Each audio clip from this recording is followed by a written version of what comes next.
In this short video, I want to talk a little bit about some issues you may be having with your fiber connectors. Here we have an APC connector, here we have a UPC connector.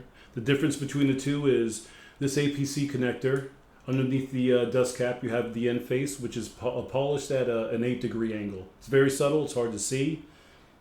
This allows for less reflectance back to the light source. Is here, you're looking at a UPC connector with a flat end face.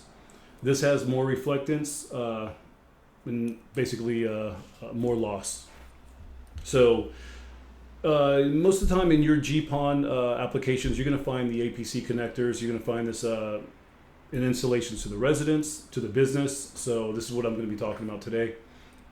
Oftentimes you'll see as an installer, after you've gotten good light levels at the side of the house, at the splice, you have your jumper, your preterm, going into an ONT, and all of a sudden you go from a negative 14 dB loss to all of a sudden you're at a negative 24, 27. It could be simply a matter of not having this connector, the sleeve, properly oriented. So what we can do is, with the dust cap on, push against a hard surface, the sleeve pops off. It's the easiest way to do it. You don't want to use anything like a pair of needle nose or anything to pull it off. Basically, just put the dust cap on, push it, pops right off. So here we have the naked connector. The sleeve is here. As you're working with it, you're going to want to keep the dust cap on just to keep the end face clean. So if you'll notice here, it's very, very subtle. We have one flat side here, and we have a rounded side here.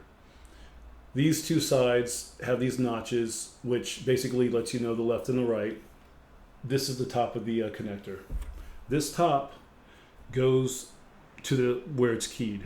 Once you slide this on, you have it oriented properly.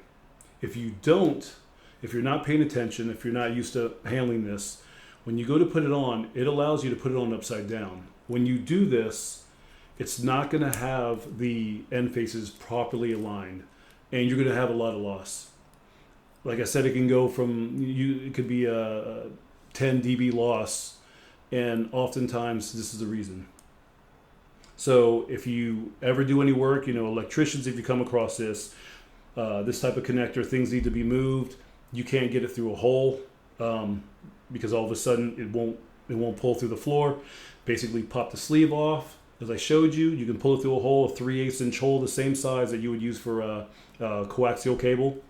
Move it to where it needs to go, bring it through another hole, pop the sleeve back on, you're good to go.